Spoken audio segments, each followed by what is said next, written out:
Hey everyone, we're back. It's raining. There was a bus here once. It's gone now.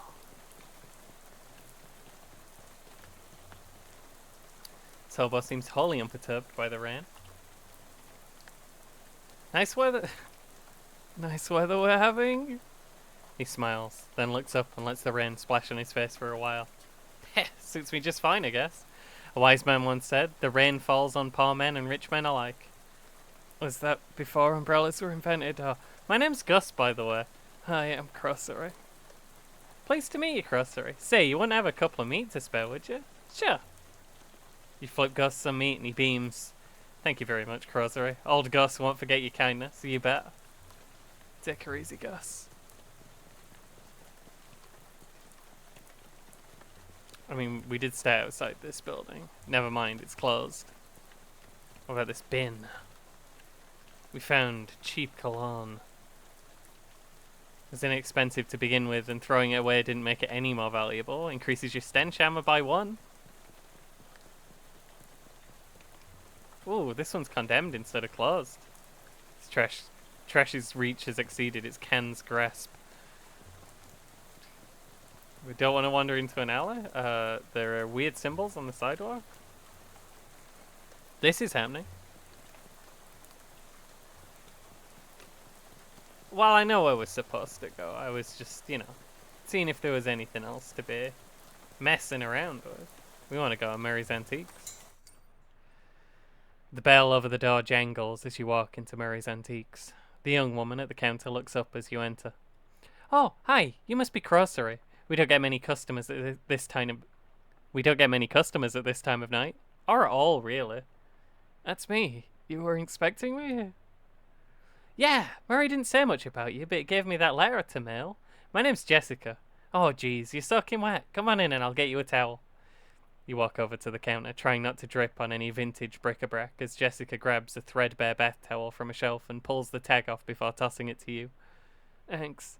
Is Uncle Murray here? His letter wasn't very specific. He isn't. You said that in a kind of ominous way. Where is he? Jessica sighs. I wish I knew.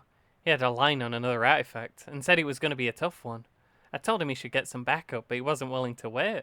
He just wrote that letter and told me to mail it if he didn't come back. Is there something I'm missing here? This is an antique shop, right? You make trying to talk Great Aunt Ruthie into selling her mother's Chesterfield sound like a deadly spy mission. Yeah, this is gonna take some explaining. Can it wait till morning? I want to get out of these wet clothes and into a dry bed. Sorry, hon, we don't have a lot of time to waste, and I have to at least give you enough info to make a rational decision on helping us or not. Okay. Jessica leads you into a back room furnished with some desks and some strange-looking machinery. Welcome to our back office, the hub of our little operation. I'm guessing by operation you're talking about something other than antiques? Well, yes and no. See, a few years ago, Murray found out that there's a bunch of antiques circulating that are, well, hinky would be a real understatement. Hinky? Murray called them tainted. Dark magic. Real bad mojo. Cursed. Are you serious? You've got to be kidding me. Oh, for a second I thought you were making bathtub gin or something. Are you serious? It's no joke. That's what our real job is here. The antique store's just, well, not exactly a front. We find a lot of regular antiques too, and selling them keeps us in scratch. But really, we're trying to hunt down all these evil doodads and neutralize them so nobody gets hurt. And Uncle Murray went out to get one and never came back? That's the long and short of it, yeah. What do you say? You in?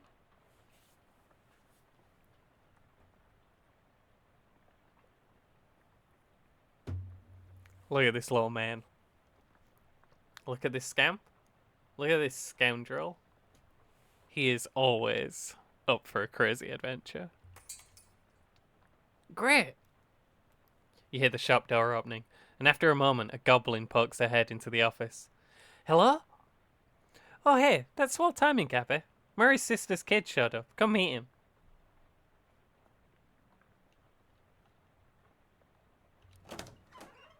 Go by them, actually.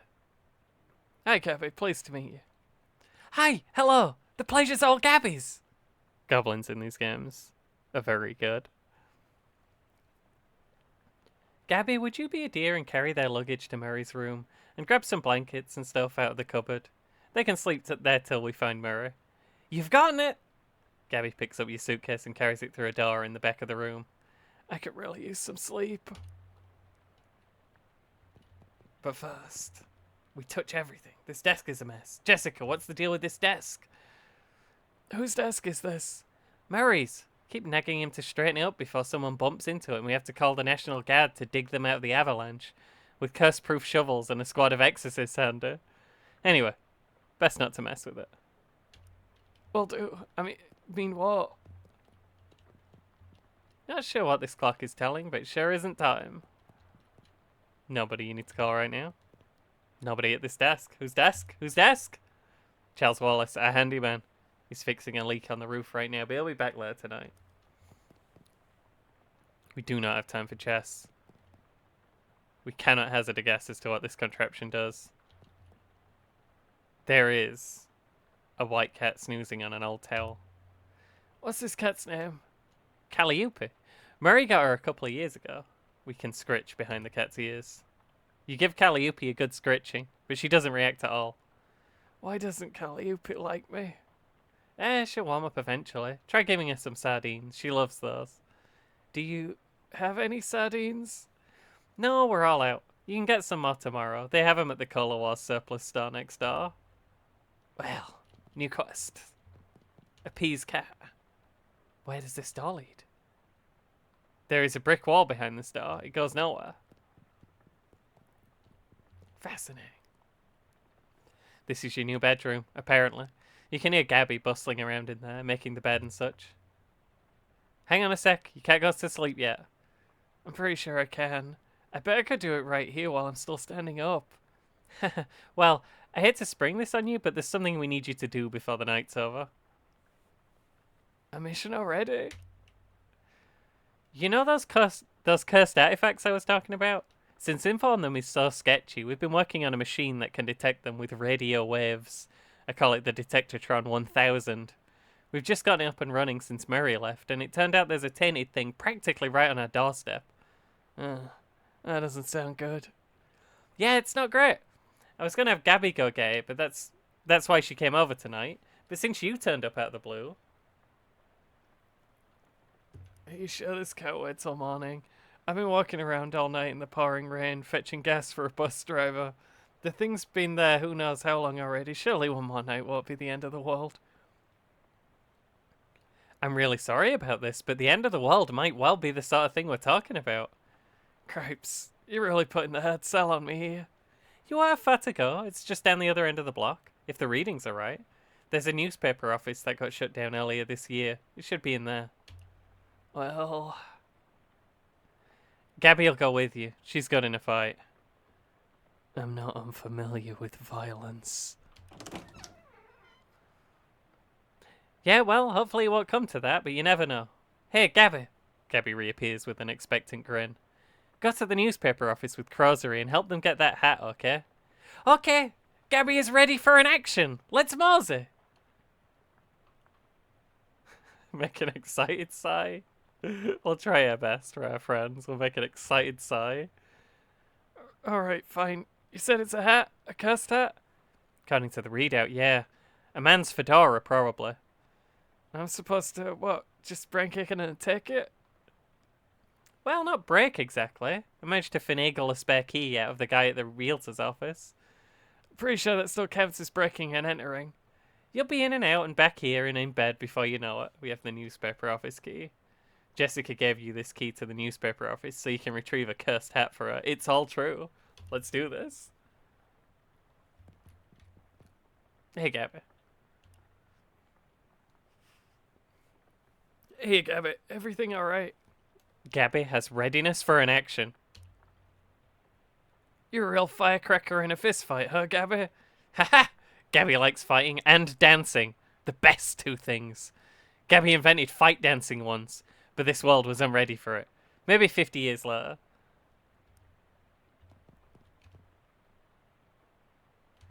Gabby throwing out Eddie Gordo moves. Unbelievable. Please nerf Gabby. I believe this is where we were going. I kind of remembered, but also, it's called the Ocean City Watchful Eye. You take a deep breath and unlock the door. You give the key to Gabby for safekeeping. I imagine we will never see that key ever again. Handwritten note on the desk. The note says, Robson, first Haydn, then Craver. Who's next? Venable says if Burgess comes for him, he's gonna karate chop his desk in half. Sincerely, Curtis Curtis. P.S. What's a karate? You see the corner of a note sticking out from under the desk blower. The note says, Tucker, I got that bottle you wanted. I stuck it under the water cooler where Burgess can't find it and rat us out to the prohies. Beck. Under the water cooler, eh? Surely it's not still there, but couldn't hurt to check. Half-finished document in this typewriter. Government corruption at all-time high. The government has once again slashed funding to city services and social programs, citing waste, but without offering any supporting figures or explaining where the funds have been reallocated to. Additionally, anonymous sources report tea. He cuts off abruptly. Maybe as a result of the pink slip next to the typewriter. Curtis, if I've told you once, I've told you 100 times. Not enough people buy the paper anymore to keep the lights on in this joint. Electricity is expensive because it's a very recent innovation. As such, fully half of your salary is paid by government subsidies. This is to say that the hand that feeds you is the hand you keep biting. We go way back, buddy, but you've given me no choice. Clean out your desk and scram. Grover Burgess, Editor-in-Chief.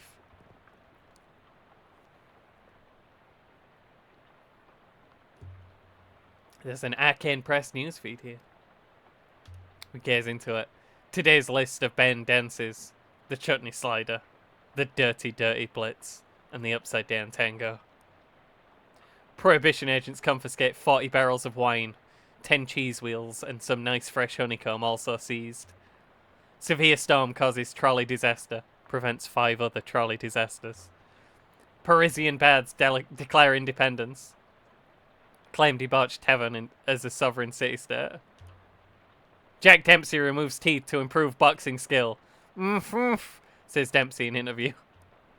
Babe Ruth gets haircut. Baba says, you'd think he could have left a better tip. Charles Lindbergh cuts... Sorry, I am saying all the wrong words and I don't know what's wrong. Charles Lindbergh cooks stew. Onlookers report it smells like it might be beef. Or maybe lamb. Today's winning racehorses. Gressler's mother. Too much corn. And how it's a jacket.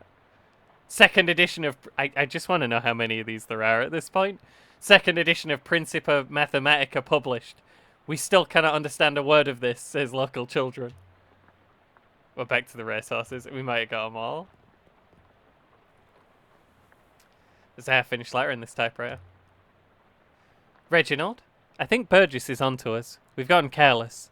In fact, maybe I shouldn't be typing this out as a letter instead of just talking to you in person. Why am I doing this? Meet me under the water cooler this afternoon. Ah, crap, here comes Burgess with a pink slip. Sincerely. Doesn't say who it's from. The writer must have gotten fired before they could type their name. Also, under the water cooler? What's that all about? Could be anything. Probably should ignore it. Pink slip on the desk.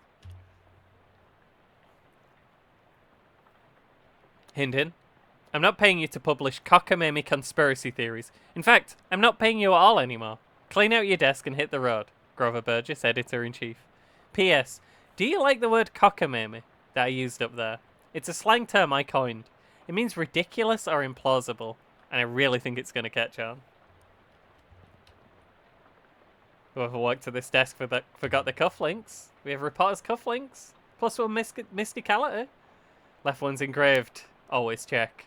The right one says, your sources. Really makes you think. There's coffee here. There's a little bit of very, very old coffee left in this percolator. Percolator, also an excellent word. Pouring yourself this cup of coffee is the first step on a short and nasty journey. We have nasty coffee. A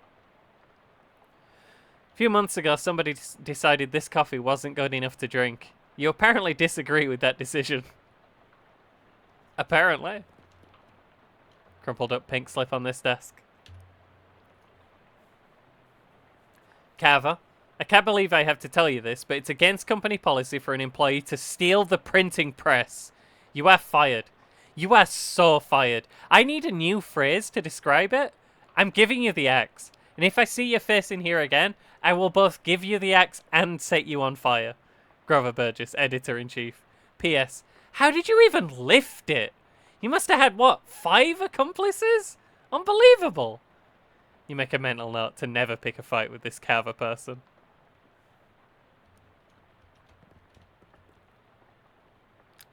Three-ring binder on the desk. We're taking that. Pneumatic tube system operation manual. This is a reference manual for a citywide network of pneumatic tubes. Looks like the eye had some state-of-the-art delivery infrastructure. Can we read that? Do we know how to read that? Do we know how to read? How come we have one Mysticale? Did I just get cufflinks that... Where's this go?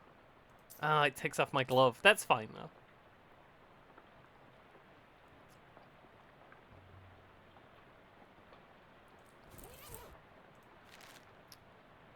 Just checking. This says melee weapon. Oh, right. The reason we weren't using... The reason we were using the baseball bat and not the gun is because this is not... This is a ranged weapon. We could use this spatula, though. We need a chef hat to fit in this ghost chef hat. Big heavy water cooler and it's got something to hide. Possibly. We'll be back. Looks like Venable made good on his threat. Venable must have taken all his stuff out before smashing it. Good chop, though. Drawer on this one looks slightly ajar. We got nasty old leftovers to go with our coffee. You don't know what went into this bag, but you know that the only thing that's ever going to come out of it is a congealed mass of foul goo. Lovely. My God. It's a trapdoor.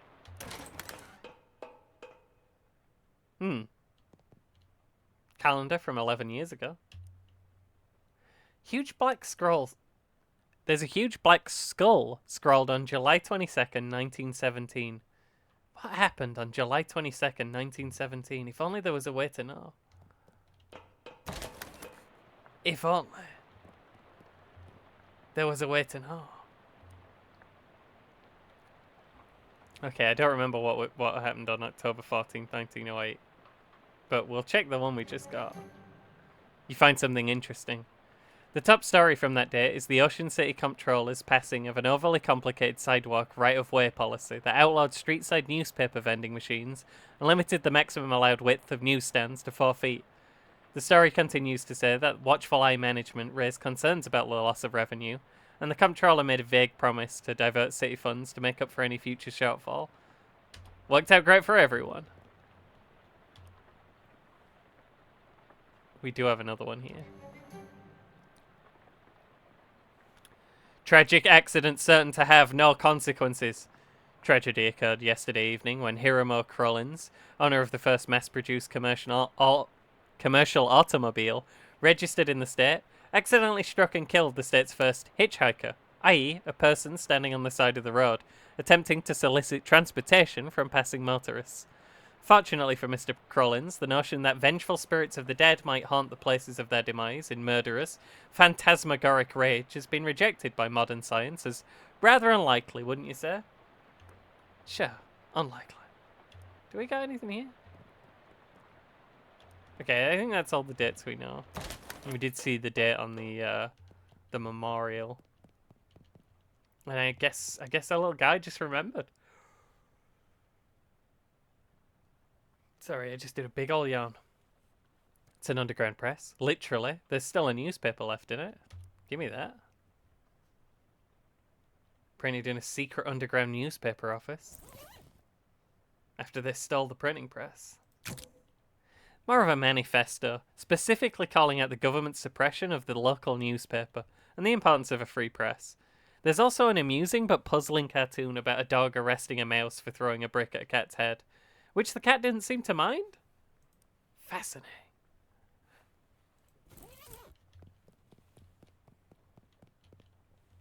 Something around here seems pretty fishy, and it's these two moist fellas standing between you and that abandoned hut over there.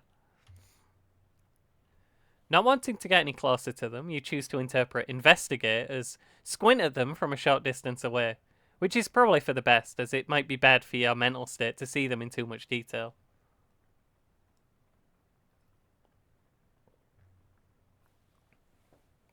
These humanoid creatures are between 5 and 6 feet tall, hard to judge because of their hunched over posture, and covered with scales that glisten slickly in the dim light, though you can't tell if this is a natural luster or due to being covered with oily sewer filth.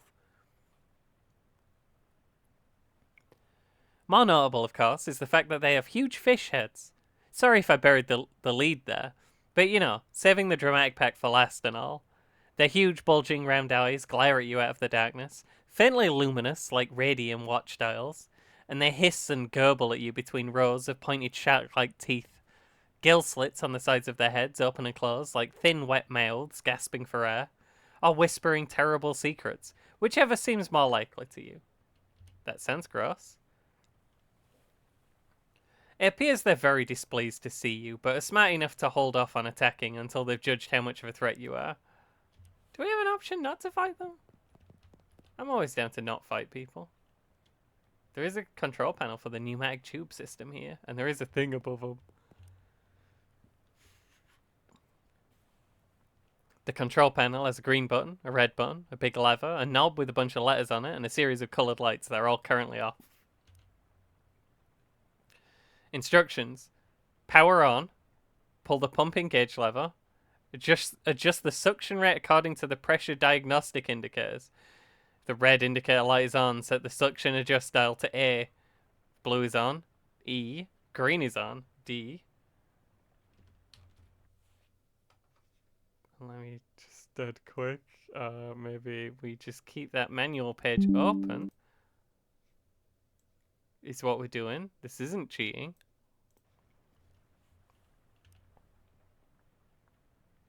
So, first we want to power on, which is either the green or red button. So, you know. We got it started. I think that was green. Pumping gauge lever. Let's go. You pull the lever with a very pleasing ka-chunk, and the motor noise turns into a sort of loud, windy whine. Windy whine? A yellow light is glowing on the console. Ah.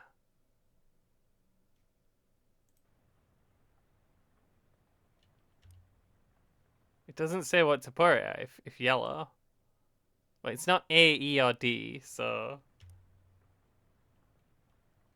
Okay, that didn't do it.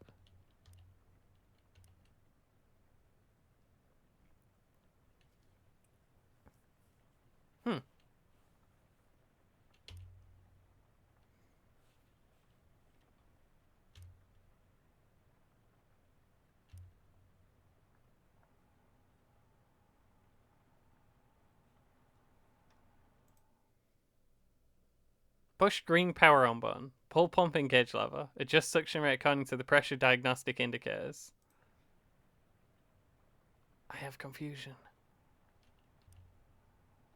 Does it say anything about this? Only the yellow light is on. It doesn't say anything about a yellow light.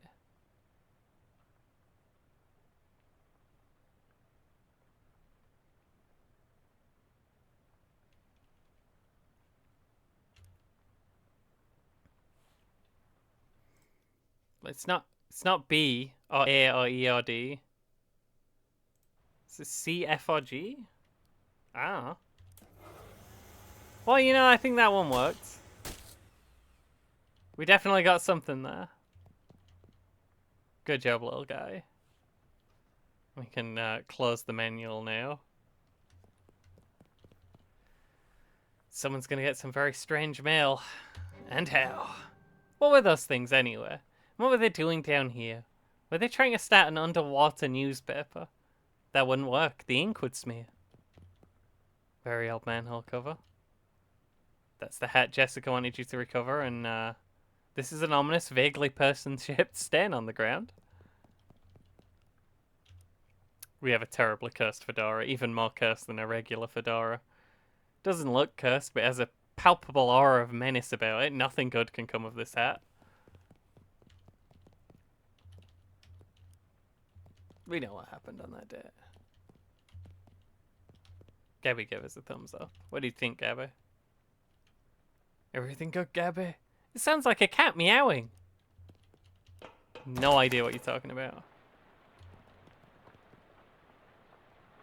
Decide you won't be needing that pneumatic tube system operation manual after all. You return it to the desk you grabbed it from. One fewer thing to carry.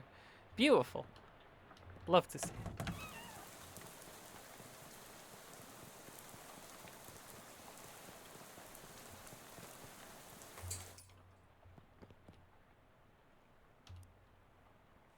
How's it going? Did you find the hat? I found her hat. I guess it's the one you meant. It doesn't look unusual, although... Yeah? Well, it does creep me out a bit. I can't really put my finger on why. That could just be it being a fedora. I know what you mean. Feels kind of like you have a headache, except you don't actually. More like a feeling of dread. Like something terrible's about to happen, but I don't know what it is yet. Well, that's definitely not related to the fact that I need you to take that hat and go sit in that machine over there. Why? That's her uncursing machine. Gotta get that curse off that hat, right? Oh, okay. Yeah, that makes sense, but, what? Can we just put the hat in the machine? Why do I need to be involved? 'Cause the machine needs a mind to guide the uncursing process. Together, you lift the curse from the hat and transform it into a sort of allegorical dream space that the machine can transfix. What? Sorry, I know it's a lot. Let me rephrase. The uncursing machine uses your subconscious mind to drive a wedge between an item and its curse. The item is cleansed relatively easily, but that doesn't negate the curse fully. Once separated from the item, the machine stores the curse and allows you to physically project into it to try and resolve the metaphorical scenario at the core of its existence. That's why things can get a little weird. Yeah, I know it sounds crackers, but you'll just have to give it a try to understand. You're telling me there's a whole world in this hat? Also, there's a man here? You're telling me there's a Charles Wallace? You must be Charles Wallace. I'm Chrosary. I am. Pleased to meet you, Chrosary. What do you do around here? Oh, your general handyman sort of stuff. I keep the lights on and the water running. Built the detectatron and the uncursing machine too. Wow, that's some real high-tech wizardry. It's nothing, really. Let me ask you something. Anything I can help you with? How does the weird uncursing machine work? Oh, I only built the thing. I can't begin to tell you how it works. Innards are all wired up to a little porcelain cat figurine that Mary found somewhere. Oh, that's weird. In a real traditional sense, yeah. Anything I can help you with? Not right now, Charles. You sit in the chair, which is surprisingly comfortable, and pull the weird metal dome thing down over your head. What would you like to uncurse today? We're going to have to do the terribly cursed fedora. Only other option is nothing. No sooner have you sat down than the machine, with a hiss, positively whiffs the fedora straight up into the dome. The hat rattles around in there angrily, like a snake in a cement mixer. After a good loud minute, flops limp in... And after a good loud minute, flops limp and wet into your lap. Whatever ominous energy once possessed that terribly cursed hat is gone. It is now, simply, a terrible hat. It's an uncursed fedora. It's clean, spiritually, and laundrily. But the curse itself still lives, transfixed as a dreamlike construct within the machine.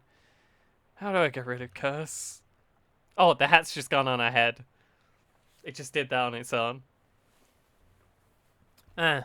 See, curses are like energy, Chrosary. They can't be created or destroyed, only changed? Can't remember who said that. Isaac Newman? Newton? Newman, yeah. The machine knows how to take a curse from one object and put it on itself. But as for how you change a curse, well, I don't know. That's some higher consciousness spiritualist stuff. Don't know much about that. I'm more of a Newton Newman sort of guy. The fedora's curse bounces around the innards of this machine, daring you to come project your consciousness inside it. Sounds safe, I'll do that.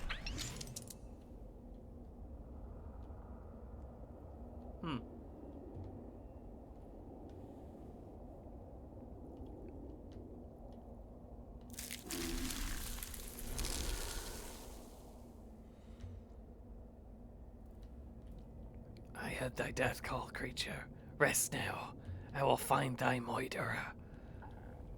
A tree felled before its time, a ground stained with sin. Yes. Et in Arcadia ego. Even in Arcadia there is death. Yes. Even in paradise there is a killer.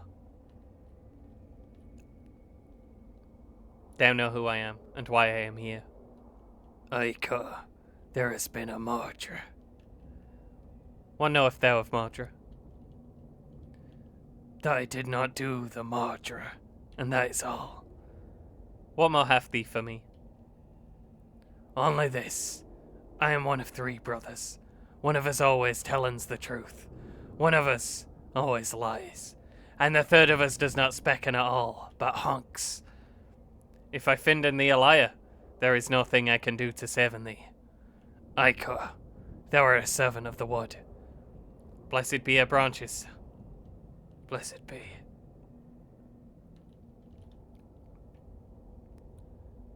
Big power in the wood today, Ka. Aye, a tree has fallen in the forest, and it has made a sin. But no me a sinner, that I assure thee. Thou claim to be without sin? None of us is without sins, but mine do not run to Marjorie. Then whose? Look for my brother. Thy brother speckens of 3 brothers. One who always lies, one who always tellins the truth, and one who does not specken at all, but hunks. What specken thee of this? This is fairy talk. Nothing has hunken in this land since Mother Duck laid the big egg. No hunkin' since then? No, sire.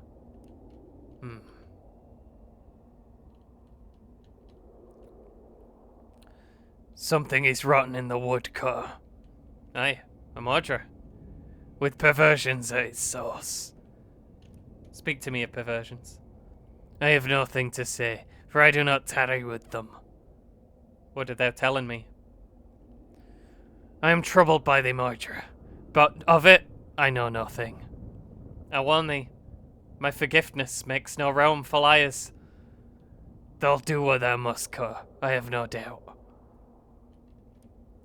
Thy brother speckens of 3 brothers, one who always lies, one who always tellins the truth, and one who does not specken at all, but hunks. What specken thee of this? I do not hunken, sir. I swear e'en upon it. Never hast thou hunken? Never, never. 'Tis a sin in mine eyes. Long may thee grow.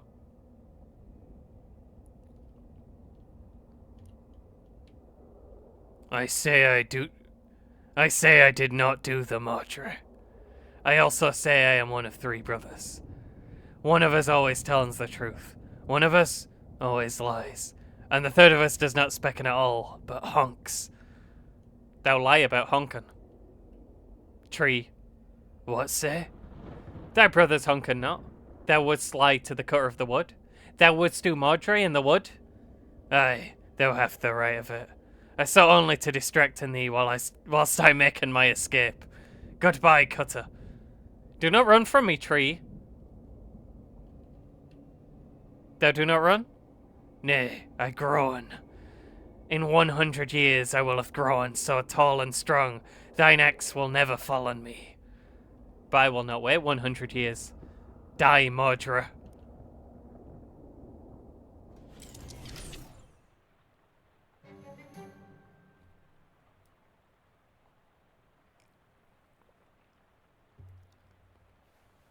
Big rot in the wood today, Cutter. And... wait, what? No, that's not you. You don't talk like that. Dark thoughts of trees, axes, and bloody sap cling to your skin. You shake them off like grateful cobwebs. You're not sure what just happened, but as you turn over the formerly terribly cursed fedora in your hands, you feel confident that the curse which plagued the statchy little felt thing is finally gone for good. You put the hat back on. It nearly sparkles now. Upgraded hat. Has max health in it now. Now all you've got to reckon with is whether you're the kind of person who goes around wearing a fedora. Either it'll do, or I love it. I said I love it. It's Jessica. How'd it go? It worked, I guess. Great. What was it like? I had some kind of crazy dream. There was a woodcutter. That was me, I guess. And these talking trees, and one of them had sinned. You know what? Never mind. Some kind of crazy dream is plenty for me. Good. Can I go to bed now? Is bed allowed? Time to get unpacked and get some sleep.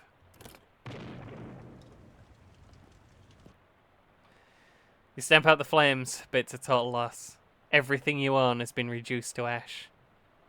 Everything? Everything except, bizarrely, the stamp from Murray's letter. It's the only survivor of your luggage inferno. It's got a picture of a cute dog on it. Weirdly, it isn't even charred. Weird. Simple writing desk with no chair, or pens, or paper, or anything. We got a shelf for knickknacks and tchotchkes.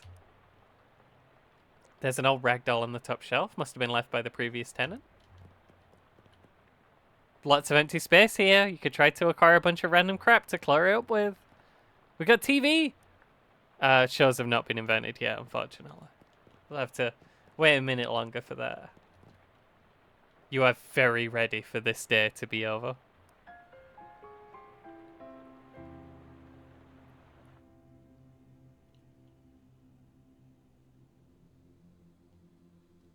Jacob Marley. It's a poster of my favourite literary ghost. Lots of people in this hallway, it seems.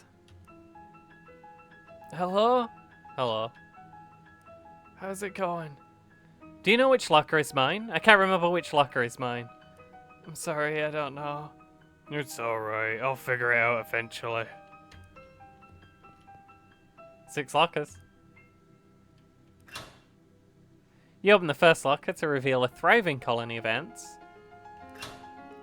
The second locker is full of peanut butter. The third locker contains a tiny shrine to Babe Ruth. The fourth locker is empty.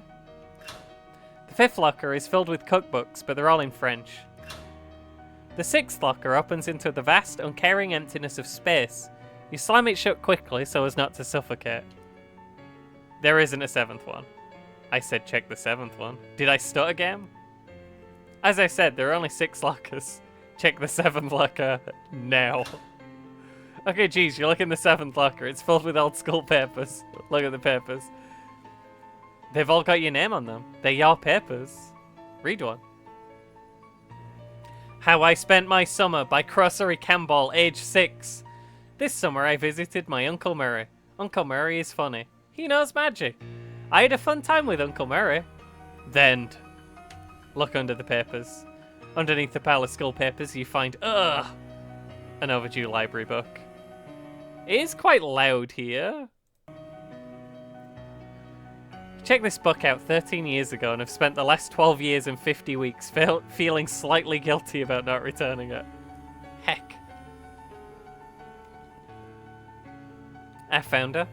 Branworth Govunculus III?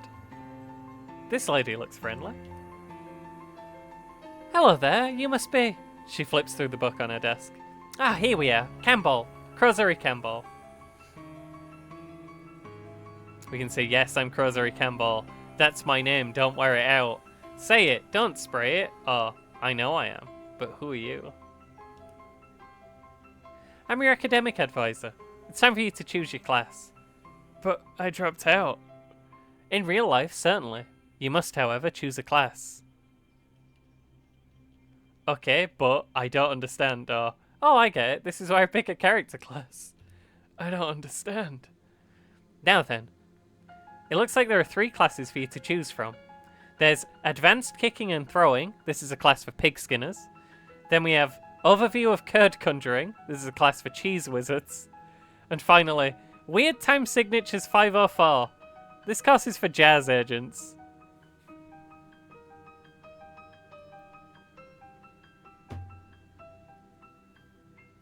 It's very hard to not pick cheese wizard. I think last time I was a jazz agent. So, you know, I'm interested in being a cheese wizard. As trained chef magi, cheese wizards use their intellect and mysticality to accomplish their goals. In combat, they wield hard, elemental cheeses to damage their foes, and soft, soothing cheeses to heal themselves and their allies. I love it. I'm a cheese wizard. You're a cheese wizard, Chrosary. Brilliant! Now then, there's just the minor matter of your minor. It looks like you've already completed it, but it doesn't say what you studied. Cryptobotany, applied insectology, the psychology of rocks. Ah, a psychogeologist. So you know a lot about rocks and gems and their hopes and dreams, absolutely. We're a psychogeologist. You know how to break open rocks and steal their secrets. Well, with that, I believe we're done. Feel free to wake up and go about your day. How would I go about doing that? She smiles and points at the door on the right side of the screen. I mean, the right side of the dream. Just through the door. Thank you.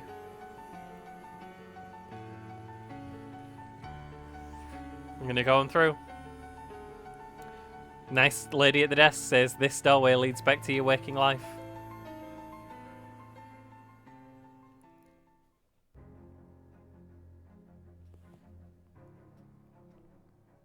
And it does say new on our character. Oh. We can in fact get new.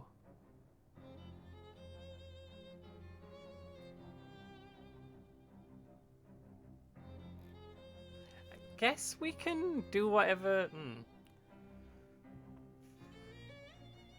The mysticality ones are cheaper than the moxie and muscle ones, but we can get all the stats. Just looking. Bewitch. I want to bewitch. At some point we should probably get this, but you know. Is it a...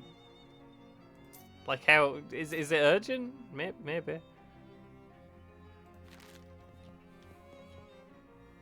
Your effects reset each day. You awake feeling surprisingly refreshed. Yesterday's adventures leaving you none the worse for wear. Well, that's good to hear. But since we've gone on a little adventure today... That might be where we'll leave it. Modern Chrosary, how'd you sleep? Wait, why are you still wearing those wet clothes? All my other clothes burned up in a freak luggage fire. Ah, jeez. That's weird and unfortunate. You seem less surprised by it than I would expect. We've kinda gotten accustomed to weird and unfortunate stuff happening around here. You could pick out some clothes from the shop out front if you don't mind looking like someone's dusty old grandparent. I'll be alright. Thanks anyway. Well, once you got the sleep out of your eyes, I've got another mission for you. Another cursed thing? Yeah, I've had my eye on it for a while, but it keeps moving around. Mostly the reading spot at the local speakeasy, at the back of an alley at the other end of the block. The artifact isn't there right now, but that's where I'd start looking. Maybe you can pick up some clues. What am I looking for? It appears to be a watch of some kind. A pocket watch, or maybe a wristwatch? Can't be certain. Watching the speakeasy in the alley. Got it. Anything else? You'll need the password for the speakeasy. It's Fiddlesticks. Also, let me give you this to-do list. It's enchanted to always show what's written on the chalkboard here. Pretty neat trick. Here's some meat for expenses too. The army surplus next door should have anything you need in case things get rough. That's ominous, but thanks. And now we have a new mission. Just as soon as we finished our old mission. The books here? This wasn't here before, was it? No, the antique bookshelf man came by this morning and Charles couldn't resist the deal. Wow, I can't believe I slipped through the antique bookshelf man. All the books are in Latin. Never learned Latin myself, so who knows if it's the history of the Roman Empire we got there or pornography. Could be both. You know any Latin, Chrosary? Are you kidding? We... Only pig. Oh, I don't know any Latin. We know pig Latin. Oh yeah? So what's the Latin word for pig? No, I mean Pig Latin. The Latin word for pig is pig Latin? Fascinating language. You select a random book from the Latin language collection. Lorem ipsum dolor sit amet appears to be about graphic design in the Holy Roman Empire. Had to imagine that knowledge becoming relevant to your quest, but hey, now you know where to find it. But what's this? Cheeses I have smelt. One woman's tale of her travels and the many terrible cheeses she encountered on them. Have that slip in there. Better take it. Clearly too modern to have any resale value in an antique store anywhere. Magna. I mean, we gotta read it if we can. You read the author's account of the world's worst smelling cheeses. It inspires you to feats of great stench. Silent cheese. Deadly cheese. Queso fustolento. There's an epilogue, but due to a misprint, it's in a really, really small typeface. You could read it, but it's gonna take some effort. It'll deal 2 more damage if we squint. Now is not the time for squinting. We don't have enough XP to squint. That's ridiculous. Anyway, I don't know if I have to, like, enter a room. Is why I kept walking into things for it to autosave.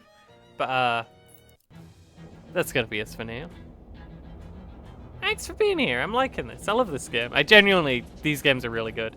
I've never finished Shadows of Loathing. I've played a fair bit of it through on stream. West of Loathing is just, I have finished. Shadows of Loathing I like. West of Loathing I've actually played all the way through. Absolute banger. And, you know, Kingdom of Loathing exists. You know, I like Kingdom of Loathing. It's a strange thing. It's a collection of weird pop culture references from all of time. It's like a weird graveyard for dead memes. No, that's not what I meant. Because that's very rude. I have a account on Kingdom of Loathing. I started looking at it again recently. I have a familiar in Kingdom of Loathing that is just a reference to Twitch Plays Pokemon. When Twitch played Pokemon Blue. You know, not... I don't know if it's still going, but they did other games after that and no one watched it. Specifically the original. What year was that? When was that? There's an area where everyone talks in Leet speak. It's horrible. You'd think...